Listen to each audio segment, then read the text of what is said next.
Então vamos dar início a serenando os nossos pensamentos. Gratidão, Senhor, por mais esse momento em que estamos aqui reunidos para mais um momento de reflexão dessa doutrina maravilhosa. Agradecemos, Senhor, muito obrigado pela noite, pelo amanhecer, pela luz de um novo dia, pela sabedoria que nos alerta e pelo sorriso que nos transforma em alegria. Agradecemos-te, Senhor, pelas águas, pelas cachoeiras, caindo como benditas lágrimas de satisfação, rolando pela terra, enriquecendo o nosso chão. Obrigado, Senhor, pelo solo, pela erva, pela plantação que nos sustenta. Obrigado, Senhor, pela natureza, pela árvore que cresce de um pequeno grão. Obrigado, Senhor, pelo imenso amor que se impregna nessas maravilhas de águas cristalinas, correndo suavemente pelas campinas, entregando-se alegres aos espelhos lacustres ou deitando-as no leito sagrado dos mares. Obrigado, Senhor, pela bondade de nos conceder o planeta Água. Agradecemos-te, Senhor, pela tua perfeição, pela providência de jamais deixar nossa mesa sem o abençoado pão. Obrigado, Senhor, pela paz e pela harmonia, pelas vias de alegria que nos acolhem, mesmo que lágrimas caiam de nosso rosto.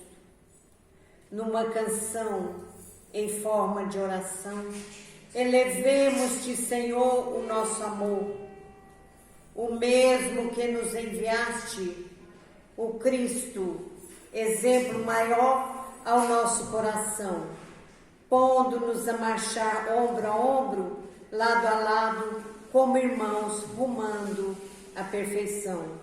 Obrigado, Senhor, muito obrigado.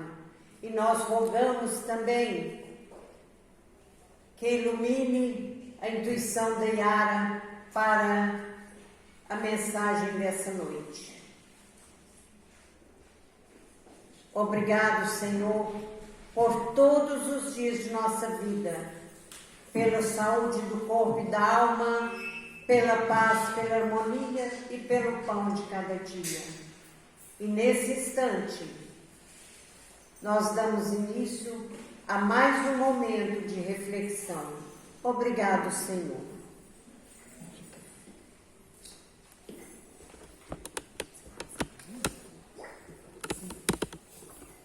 Fique à vontade para deslocar, tá? Boa noite. Hoje nós vamos falar sobre o plano espiritual, como princípio básico da doutrina espírita. O que é um princípio básico da doutrina? Por favor. Nós tivemos 3 revelações das leis divinas. A gente já falou várias vezes aqui, né? Que Moisés vem trazer o decálogo. A lei de Moisés era dividida em 2, que era a parte da lei divina e parte dela era a lei dos homens. Em seguida, ele apresentava um Deus mais bravo, porque na época a humanidade precisava disso. Aí vem Jesus, numa época em que a humanidade já estava mais melhorada. E Jesus traz um Deus bondoso, um Deus justo, um Deus amoroso, um Deus Pai, todo misericordioso. Ele faz daquele decálogo, que era a lei que Moisés recebeu lá no Monte Sinai, a base da sua doutrina. e descarta aquela parte da lei civil que foi caindo em desuso e foi perdendo a eficácia. Porque a lei divina, ela é eterna, ela vai, no decorrer da geração, vai sendo revelada na medida que a gente amadurece. Enquanto as leis dos homens é como o nosso Código Civil, que vai caindo em desuso na medida que a gente amadurece. Mas naquela época de Jesus, ele já havia falado que ele tinha muita coisa para dizer para a gente, mas muita coisa a gente não conseguia entender. Então, naquela época, ele falava em parábolas para que a gente entendesse o necessário, e muitas coisas ele nem ainda dizia, porque nós não estávamos prontos. Mas que quando nós estivéssemos prontos, ele ia mandar o Espírito da verdade, trazer uma nova revelação para nós. Aí chega a doutrina espírita para nos ajudar a compreender o plano espiritual e o plano físico, a relação entre os espíritos e a vida, a relação que existe para que nós compreendêssemos melhor a mensagem que o Cristo nos trouxe. E aí, a doutrina espírita, ela fala do mundo invisível que nos cerca, que nós estamos, da nossa convivência com os espíritos. É um mundo que a gente vive nele o tempo todo, mas nós não nos dávamos conta dele. E ela vem falar dos princípios que nos cercam, dos nossos destinos, para onde nós vamos. Isso é que a gente chama de princípio básico do espiritismo, da vida espiritual. E dentro das revelações da doutrina espírita, ela traz todos aqueles princípios básicos ali que estão elencados, 15. E dentro dele, quando a gente estuda a sobrevivência da alma, a gente vai falar do plano espiritual, do que acontece do lado de lá. E esse é o nosso tema de hoje. Porque quando a gente morre apenas o nosso corpo físico. A alma, ela não morre jamais. Ela volta para o mundo espiritual. O espírito encarnado, a gente chama ele de alma. Quando o corpo morre, a gente volta a ser espírito, a gente volta para o plano espiritual. Mas que plano... E quando a gente volta para lá, a gente preserva a nossa individualidade. Ali a alma existe independente do corpo e sobrevive depois da morte. Só morre o corpo. Aí o fantasminha falando, continua sendo eu mesmo, igual quando eu tinha corpo. Por que isso? Porque a gente mantém a nossa individualidade. Isso quer dizer que quando o corpo morre, a gente vai continuar sendo nós mesmos, com os mesmos defeitos, com as mesmas qualidades, com as mesmas dificuldades, com as mesmas vitórias e as mesmas virtudes. E é desse jeito que a gente vai continuar vivendo. Porque enquanto ser humano, pode passar, nós somos espírito, perispírito e corpo. Enquanto nós estamos aqui hoje, eu encarnada, aqui na frente tem esse corpo físico que me foi emprestado para fazer a provinha que eu vim fazer nessa vida. Eu tenho um corpo de uma matéria mais sutil, que é o perispírito, e dentro dele, ele liga ao meu espírito. Eu preciso desse corpo mais sutil para que o espírito consiga comunicar através da matéria. Então, o perispírito é o intermediário de todas as sensações que o espírito percebe e pelo qual ele transmite a sua vontade ao exterior e age sobre os órgãos. Isso quando eu estou encarnada. Mas sabe o que acontece? esse perispírito, quando eu desencarno, quando esse corpo morre, ele é matéria, apesar de mais sutil. E é com ele que eu vou continuar vivendo. É através dele que algumas pessoas que são médio-videntes, quando vê o espírito, é através desse perispírito. Mas aí, de repente, a gente morre. E muitas pessoas não conseguem entender muito bem, porque se vê com esse corpo, nunca achou que tinha um corpo, achava que morreu, estava tudo acabado. E a hora que chega do lado de lá, chega um corpo, consegue pensar, consegue sentir. E entra num momento de perturbação. Por quê? Ali é uma historinha que tem do Godofredo. O Godofredo, ele morre, se vê no corpo, com o perispírito, que a gente acabou de se explicar, e chega em casa, a mulher desmaia, todo mundo que ele tenta conversar passa mal. E ele fala, gente, mas parece que está todo mundo com medo de mim? Como assim? Eu sou o mesmo de sempre? Porque muitas vezes a gente fica transtornado, sem compreender o que realmente aconteceu com o nosso corpo.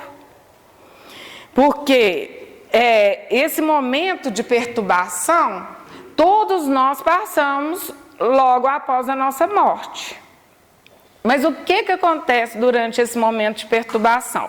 Para as pessoas que já sabem que existe uma vida futura como nós aqui, a gente não estranha tanto ver que chegou do lado de lá, mas continua vivo.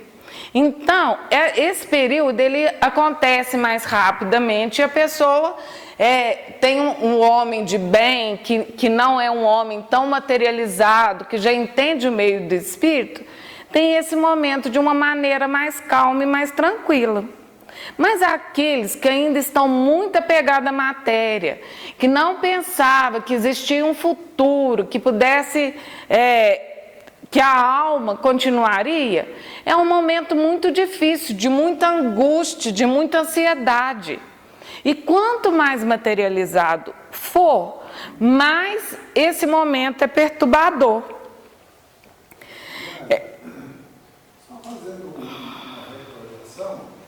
Quando Allan Kardec foi convidado a frequentar as primeiras reuniões onde se trabalhava com um fenômeno até então desconhecido, mas que havia se tornado muito comum, e ele, após insistentes convites, ele resolve ir numa reunião dessa.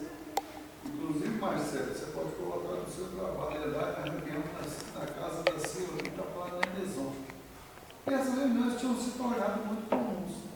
E dessa reunião, ele sai certo de que, ele diz assim, uma das primeiras conclusões a que cheguei é que o mundo espiritual era uma realidade incontestável e que deveria e poderia ser investigado, pesquisado. Olha, então, enquanto as pessoas brincavam com o fenômeno, Allan Kardec, ao perceber o fenômeno, disse: por trás desse fenômeno aparentemente de brincadeira, pode estar a chave de um sem número de problemas que a humanidade ainda desconhece a sua solução. O que era isso, senão a maturidade do espírito, né? Rapidamente ele viu isso.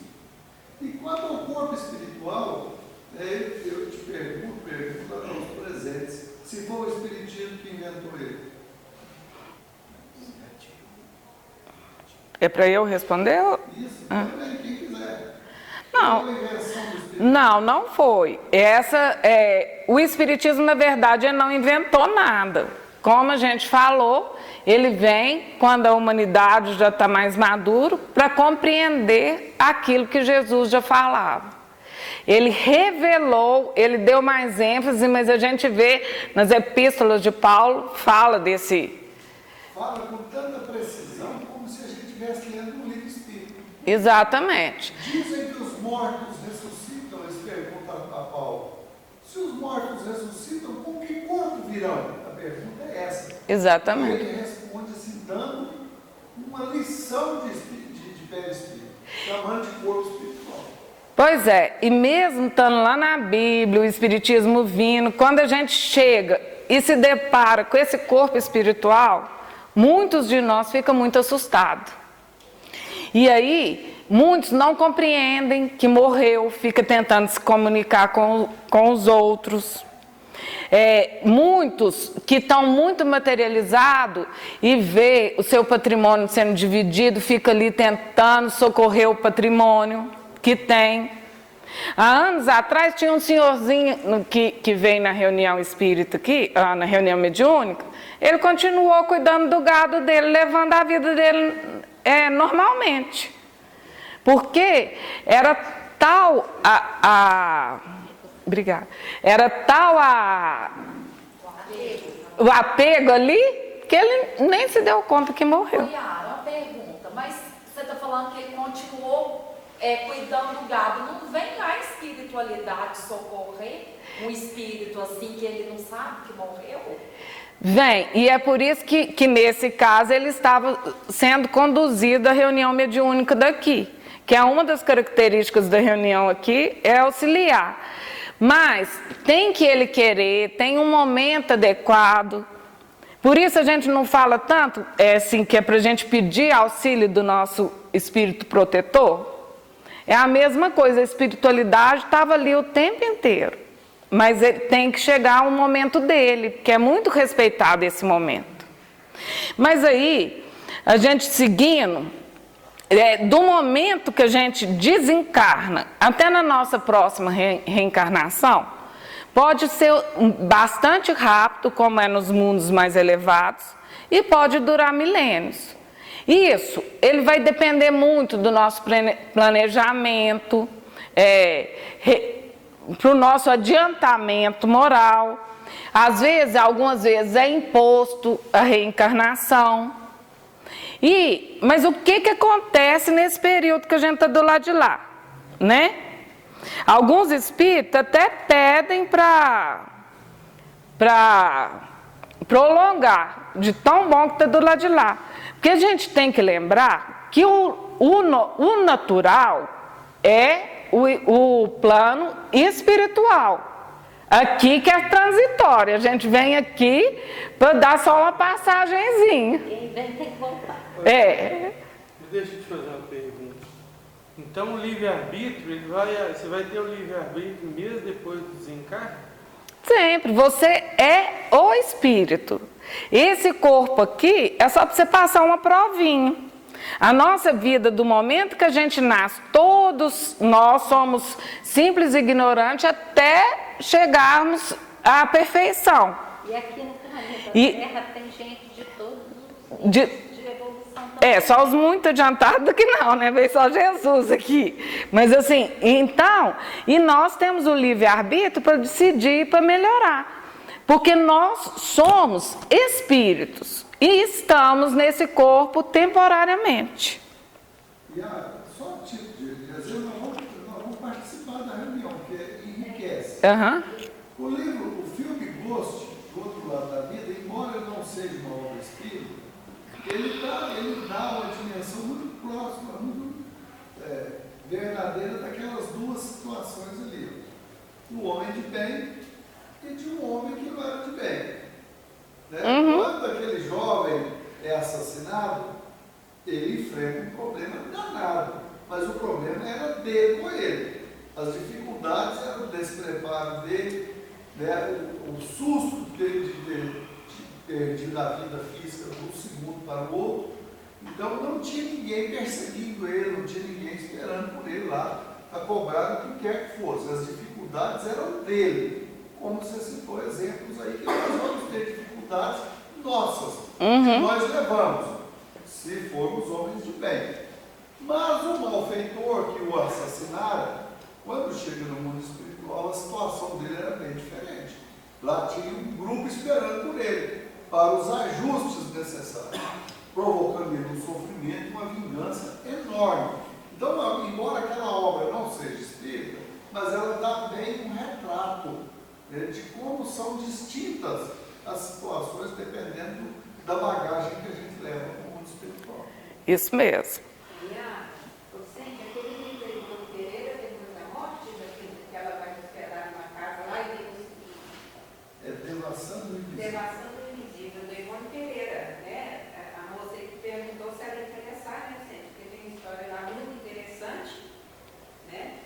Pode passar.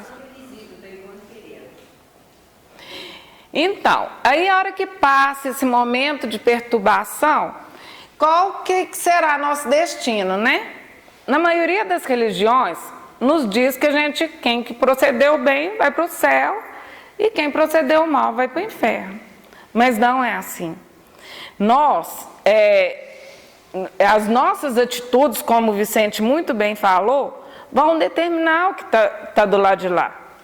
Só que o estado de felicidade e de infelicidade, ele está dentro de todos nós. Lá na pergunta 1011 do Livro dos Espíritos, fala que cada um possui em si o princípio da própria felicidade ou infelicidade.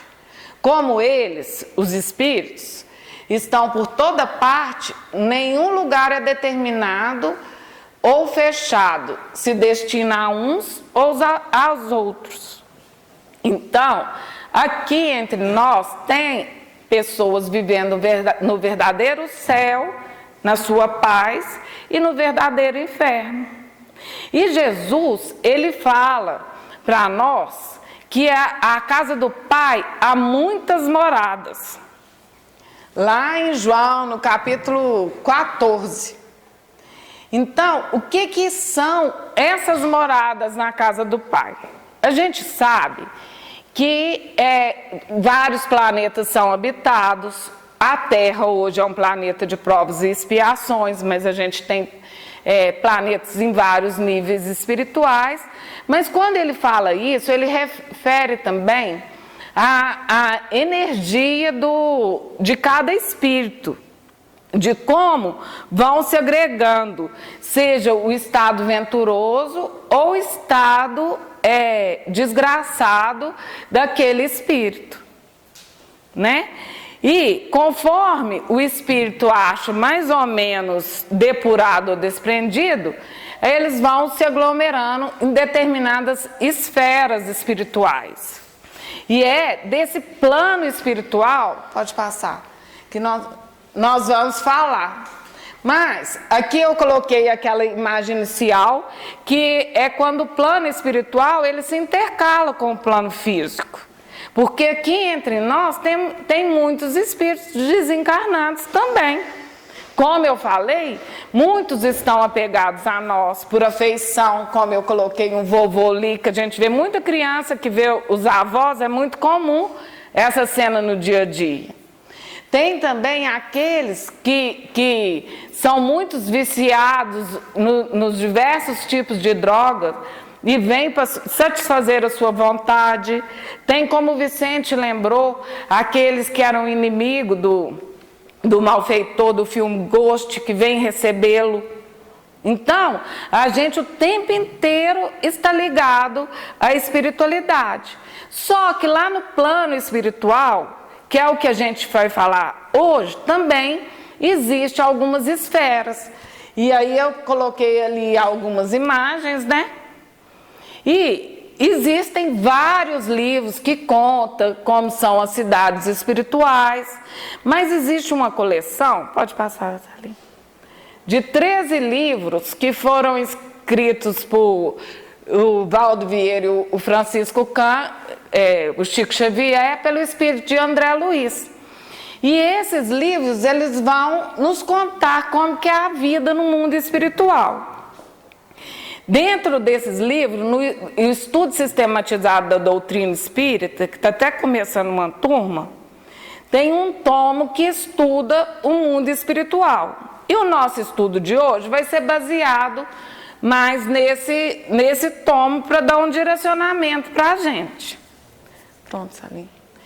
Como que é as características do mundo espiritual, né? Primeira característica é que lá os elementos atômicos, que é os elementos da tabela periódica, eles são elementos mais complicados do que os que a gente conhece, porém são muito mais sutis do que os nossos. Falar complexos, né? É. Complexos. complexos para o nosso entendimento, porque tem muita coisa que os espíritos eles falam, que não, eles não têm palavras que a gente consiga entender o que é na verdade, né? Porque são coisas mais sutis, mais elaboradas. A lei da gravitação é as mesmas que acontece aqui na Terra. Os dias e as noites marcam o tempo. Os rigores da estação, eles são suprimidos, porque diz que lá, pelo menos nos mundos mais evoluídos, as temperaturas são mais ou menos amenas sempre. E as plantas e os animais domesticados pela inteligência humana. Lá eles também evoluem, assim como nós. Há uma evolução, há um trabalho com esses animais, com essas plantas do lado de lá. Pode ir. Então, de acordo com esse estudo feito pela FEB, nós vamos estudar um pouquinho dessas 4 esferas espirituais, que é a região das trevas, o umbral, a esfera de transição e as esferas superiores. A gente encontra na literatura essa divisão como sendo 7 divisões. Porque eles dividem essa região das trevas, a gente não vai entrar muito em detalhes, e também as regiões superiores, que também, de acordo com a evolução, nós não temos muito detalhes nos livros, porque eles informam que não tem um vocabulário que a gente entenderia. Então, a gente vai falar um pouquinho dessas desses locais espirituais mais concentrados. Quando o espírito desencarna, aqueles espíritos em que o mal impera, que eles se comprazem, que eles sentem prazer em praticar o mal, esses espíritos eles vão para a região das trevas. E são as regiões mais inferiores que a gente conhece. Há relatos que elas ficam no interior da Terra. São abaixo da superfície do globo terráqueo. Também é conhecida como abismo ou regiões abismais. Que é o que eu falei para vocês, que em alguns livros faz essas divisões. Esse relato dessa região muito triste, muito tenebrosa, está nos livros Nosso Lar e Obreiro da Vida Eterna. Pode passar. Lá, o André Luiz relata que eu coloquei alguns relatos do André Luiz. Ele já, nesse caso aí, ele já estava ajudando no socorro dos irmãos mais necessitados, e ele fala que se fosse em um outro momento, ele não saberia conter o pavor que ele sentia, mas que ele estava muito auxiliado, mas que era uma paisagem escura e misteriosa. Ele escutava uns sons estranhos e de repente ele viu que eram gritos de serem selvagens e gemidos de muita dor dos seres humanos. As aves eram monstruosas, de configuração monstruosa, muito negra, mais negra do que a noite, e era tudo assim muito assustador. E ele vai contando que não se avistava a lua, e quando viu a lua ela parecia uma bola sangrenta, através de um nevoeiro espalhado com escassos raios de luz. E aí, de repente, que ele ainda avistou uma zona pantanosa, em que sobressaía rasteira vegetação. Ervas mirradas de arbustos tristes assombravam indistintamente ao solo. E ele vai relatando o quão difícil era essa situação. Mas aí, Nádia, que eu achei interessante, que nessa situação o André Luiz relata que eles também aguardavam socorro. E era para isso que a comitiva que ele fazia parte estava nesse lugar. Então, por mais difícil que seja a região, nós sempre estamos amparados. E aí, a próxima região...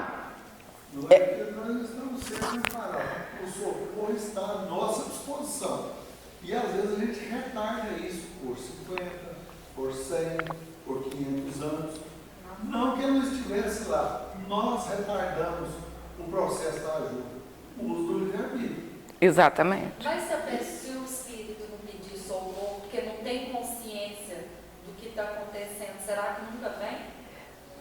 Um dia vem, que algumas coisas são impostas, se achar que deva, né? Mas o livre-arbítrio ainda é soberano.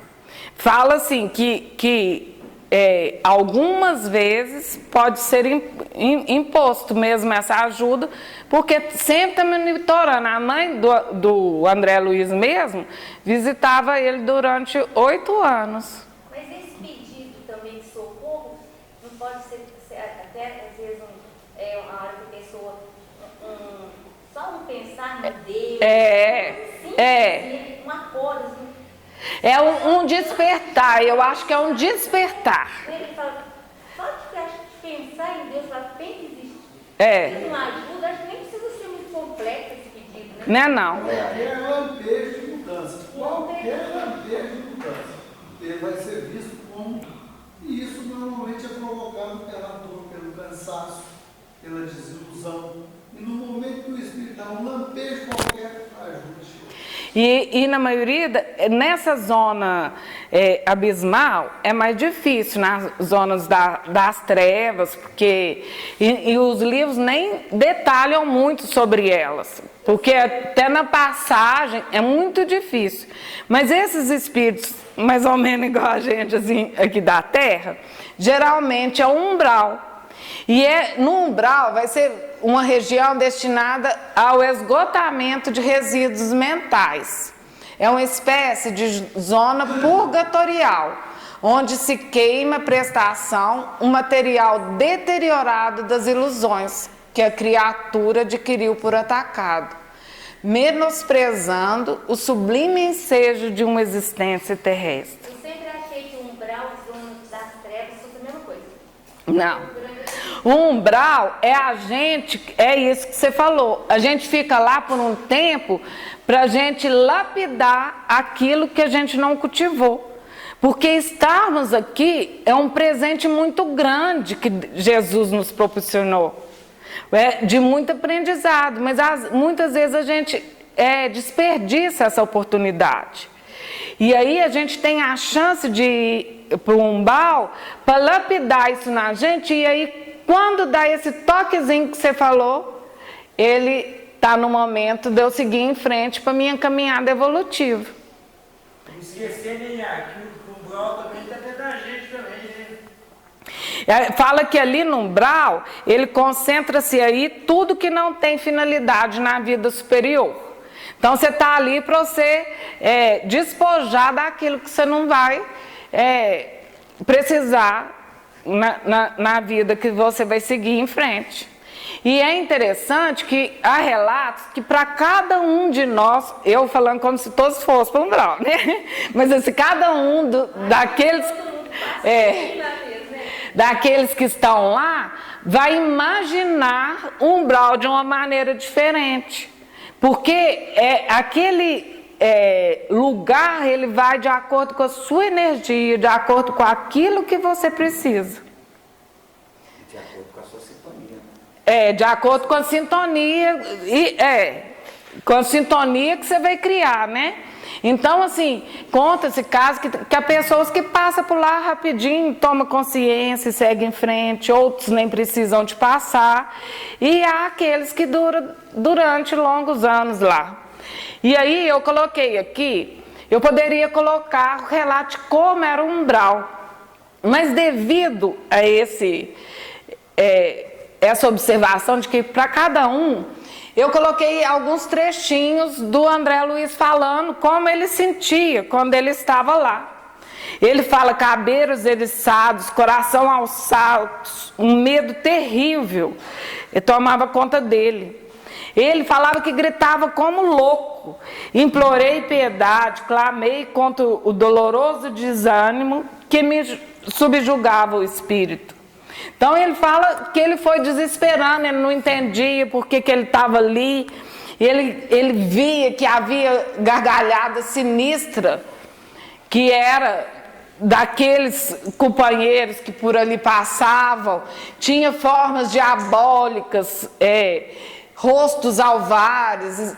Então ele vai narrando e ele vai fazendo a descrição do quão monstruoso que era aquele lugar, do tão difícil que era o lugar.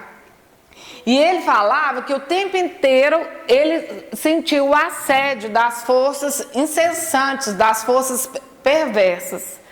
A paisagem que ele fala de lá não era totalmente escura, parecia banhada de luz alvacenta, como que amortalhada em neblinas espessas, que os raios de sol aquecem de longe. E ele vai falando da ventania que era, e isso, o umbral, cabe ressaltar que ele é próximo aqui à crosta da terra, é bem próximo. Então, até que em algum momento, ele fala que ele que foi cético a vida inteira, que foi muito difícil de acreditar numa religião em Deus, ele lembra que existe uma força superior que rege tudo. Ele nem fala que lembra de Deus, ele lembra que existe uma força superior que rege tudo. E nesse momento chega o auxílio e ele é resgatado do umbral. É bom lembrar, Ela, que parece que é uma discordância entre o que nós falamos e o que está escrito ali. O desespero dele, o pedido de ajuda, era uma coisa muito mais exterior. Não é o pedido da alma, é o lampejo da alma. Quando ele pede, nem é diretamente para Deus, então ele é socorrido. Então tem um tempo de as ilusões, de se eliminar aquele material deteriorado. Há um tempo. Então, ele fala fisicamente como ele se encontrava, né? Descabelado, tudo desorientado e gritava sem o rumo certo. Esse era, durante os 8 anos, a vida que ele vivia. Ele gritava assim como todos os outros também gemiam e gritavam desesperadamente, sem um rumo, sem um motivo, sem entender. Ele achava injusto, ele não compreendia porque ele estava ali. E aí... quando a gente consegue sair, quando consegue ter essa fagulha no nosso coração, a gente vai para as esferas espirituais de transição, que também são conhecidas como colônias espirituais. Nós vamos falar aqui, porque a gente está seguindo os relatos de André Luiz, nós vamos falar do nosso lar. Mas existe vários outros livros, tem até um livro que fala de 25 colônias espirituais no Brasil, relata, né, sobre elas. E essas colônias espirituais, cada uma tem um propósito. Tem aquelas que vão cuidar de criança, tem aquelas que vão desenvolver a arte, tem aquelas que vai trabalhar mais a ciência.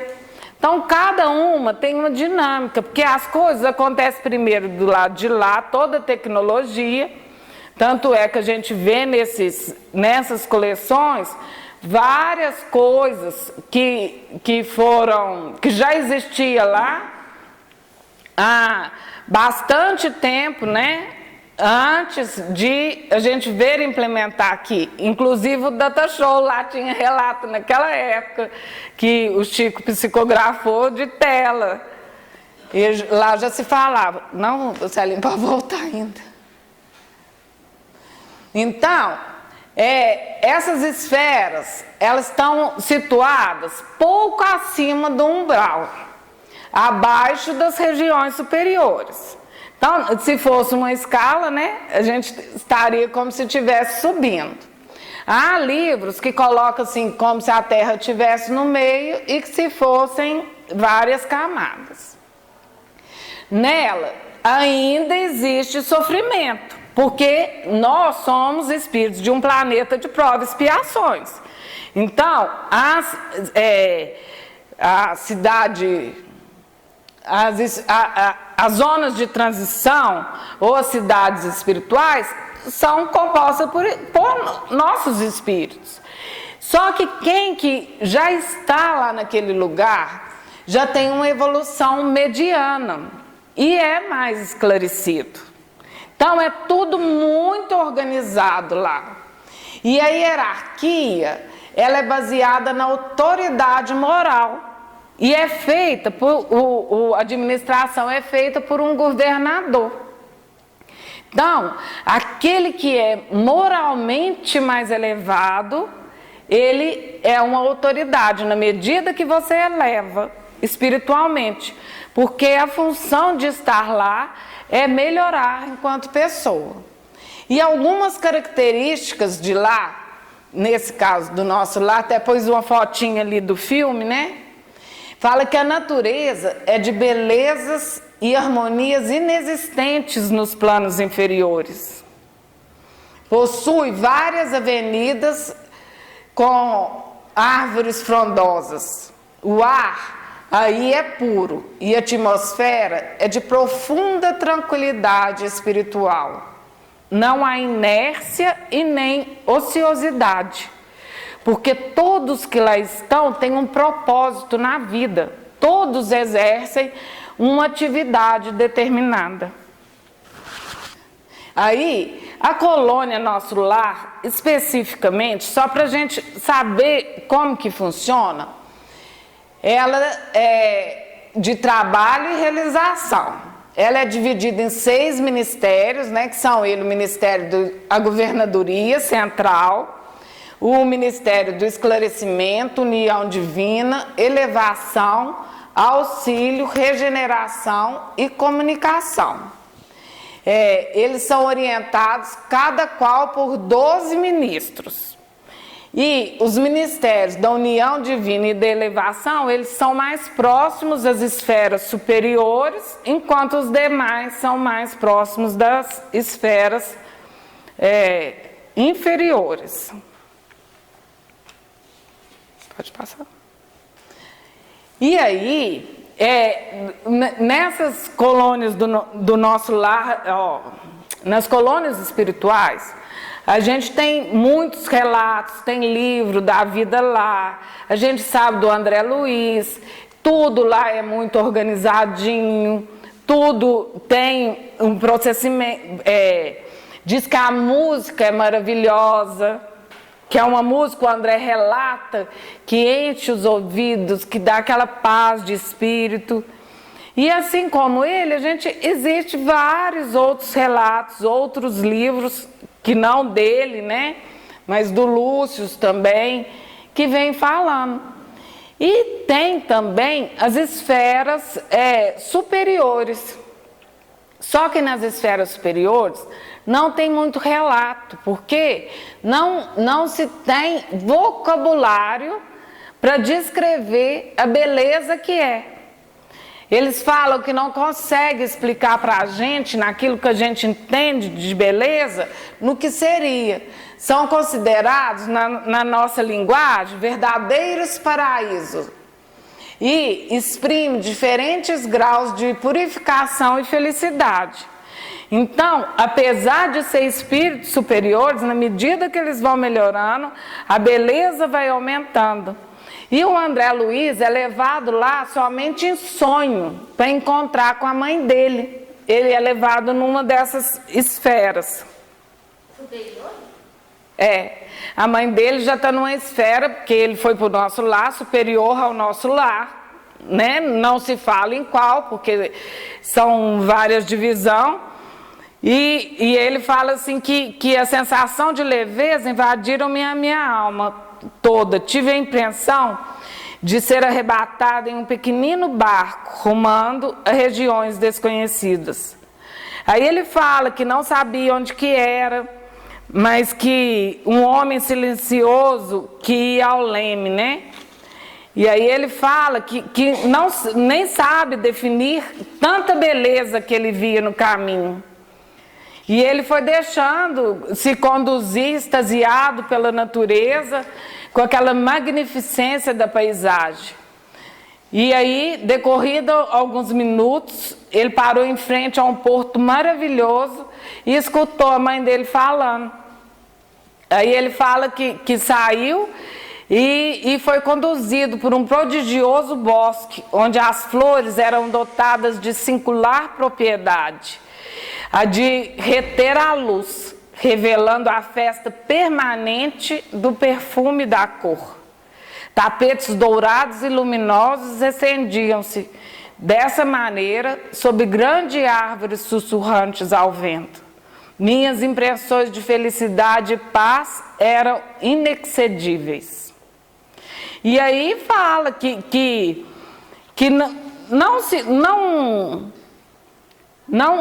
fala muito, porque é muito acima das noções de forma que a gente tem. Então não tem como eles especificarem muito, conceituar, porque não há como descrever de tamanha beleza que existe nessas regiões. Ainda mais, Yara, que eu penso assim, que isso demanda muito esforço espiritual, muito esforço de cada um de espírito.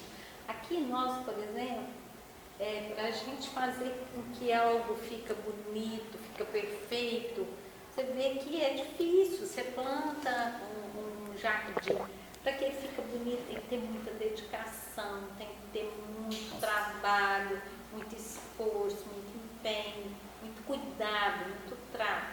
Então, eu falo que nós temos inúmeras dificuldades aqui com os processos. A gente não tem rotina, não tem processo, não tem, não faz, não cumpre com as coisas da forma que deveria ser. Então, é difícil a gente compreender mesmo um lugar que a organização já é intrínseca, já está dentro da gente, a vontade da beleza está dentro da gente.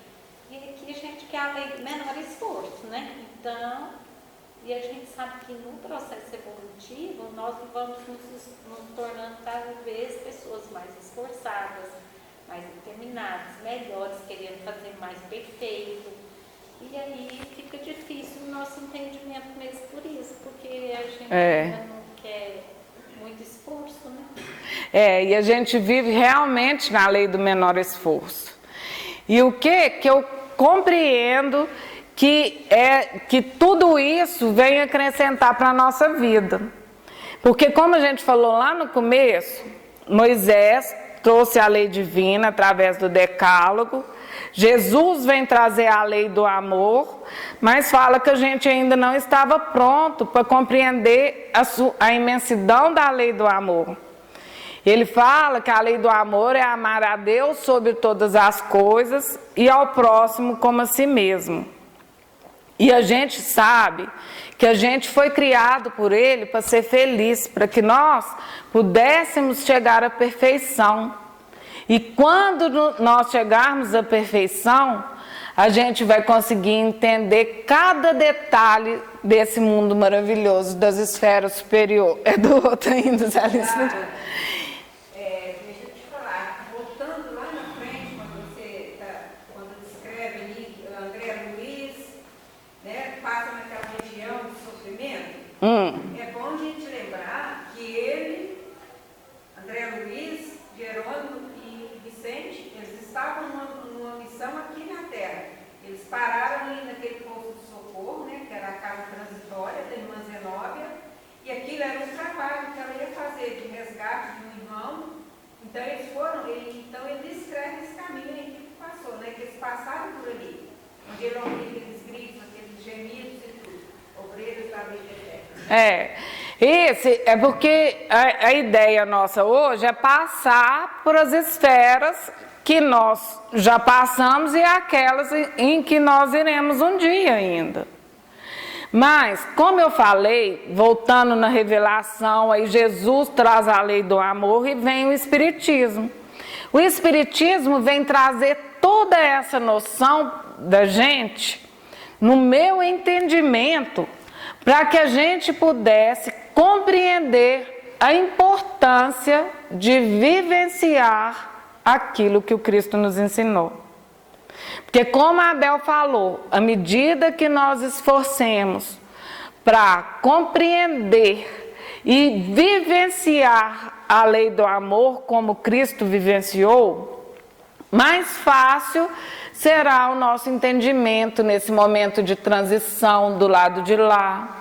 Mais fácil será a gente evoluir tanto na esfera espiritual quanto na material, quando aqui nós estivermos. Porque a gente tem que conseguir ser melhor um pouquinho a cada dia.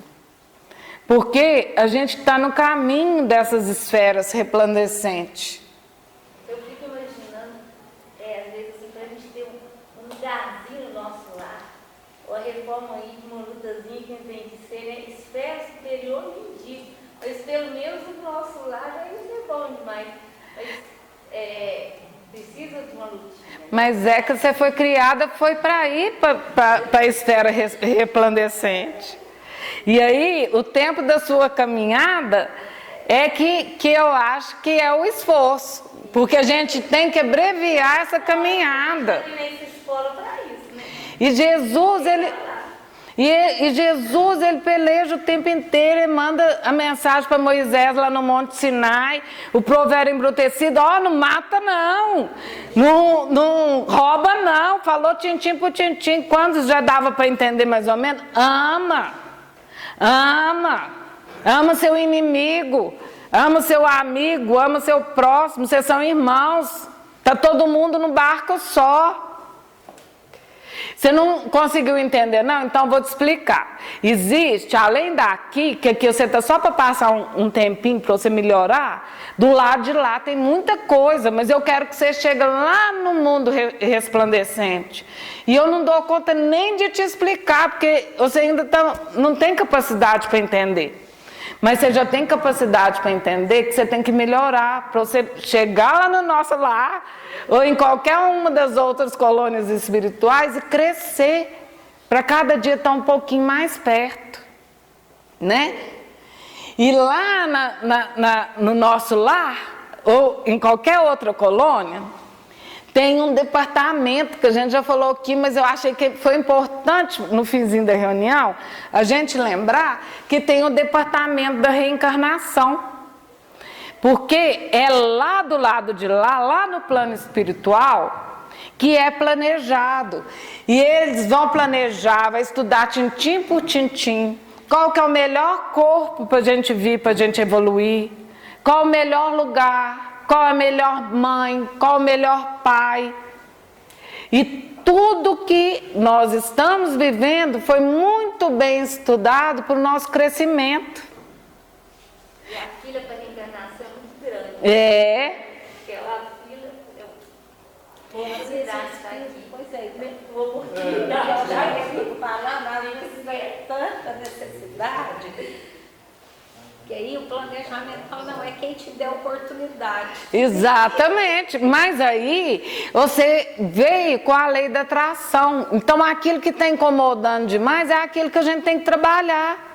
Se tem alguém do seu lado que está te fazendo muita raiva, é aquilo que você tem que trabalhar em você. Porque a gente não dá conta nem de ver na gente mesmo. Aí ele põe perto da gente aqueles que têm os mesmos defeitinhos que a gente para a gente conseguir trabalhar. E foi lá no mundo espiritual também que tudo isso foi acertado. Aí dessas regiões umbralinhas, é também um processo de purificação do espírito? Mais ou menos. Eu acho que é na minha linguagem, assim, não na linguagem espírita, é um lugar que vai te chacoalhar, para você dar uma acordada, para você voltar pro prumo, sabe? Porque assim... porque é um processo de transição para que você caia na real daquilo que você ficou muito materializado aqui, você ficou muito apegado na parte material. Você ficou, deixou que seus vícios sobressaíssem e você tem que ir para lá, porque lá vai ficar tudo aquilo que não serve para o mundo superior. É como se você precisasse de tirar de você tudo aquilo que não desse para você seguir em frente. É muito comum a pessoa, às vezes, numa doença terminal, um câncer, né? A pessoa está purificando, largando os pecados, a pessoa morre, não tem que ir para um umbral. Mas é porque a gente tem ideia que acabou e foi para o céu e inferno. Aí se você purificou, você ia ter ideia do céu, e não é bem assim. São as suas obras, são o dia a dia, o que você melhorou a cada dia. Se você morrer de câncer, você vai continuar com todos os seus defeitos. E aí... É só acrescentar que essa questão de ir para a região umbralina, isso aí, o tempo não é padrão, não é que vai ficar tanto tempo, menos tempo. Pode ter pessoas que nem passam por lá. Tem pessoas, bem lembrado, o Luiz está lembrando aqui, que estar nas regiões umbralinas, para algumas pessoas nem passam por lá, outras é questão de horas e outras é anos ou milênios. Outras é só para observar, né? E outras vão lá só para auxiliar. Outras vão para auxiliar, tá vendo? Olha aqui, ó. Melhorar, vai pagar. E a pessoa tem um sofrimento muito grande aqui, pelo que ele falou, e até isso evitar que ele vá para o umbral. Gente, não é o sofrimento que caracteriza, é o que você sente em relação ao que é tido como sofrimento. Porque eu posso passar por um câncer e compreender toda a minha vida durante aquele período e ver que tudo começa a fazer sentido. Eu vejo o quão maravilhoso é Deus, o tamanho que Deus é, e que tudo aquilo é apenas uma lição, que se Deus permite que eu passe por um câncer, Ele quer me mostrar algo. E eu consiga ver o que esse algo significou na minha vida. Se eu conseguir ter olhos de ver, como está escrito lá na Bíblia, pode ser que eu não precise de passar por umbral, mas é minha reação. Pode ser que eu tenha um câncer, que eu revolto com Deus, que eu não quero saber, acho que Ele é mais injusto, vou ficar lá tempos. Então, por isso que é tão importante, tudo isso é de como é o meu sentimento em relação àquilo que eu passo na vida. Porque as nossas dores só são permitidas por Deus para que a gente melhore. Ela tem o objetivo de melhorar. Então, esse é o fio da meada. Entendeu? É você compreender as lições que a vida vem trazer para você. E para terminar, né, já em cima da hora, a vida é nascer, morrer, renascer ainda e progredir sempre. Tal é a lei. Essa mensagem está no túmulo de Kardec, mas não se sabe se realmente era dele. Acha-se que não era, que é lá. E a vida é isso, é um constante nascer e renascer.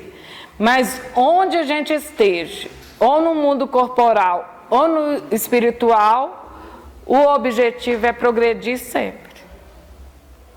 Bom, a noite de hoje era isso que eu tinha para trazer para vocês.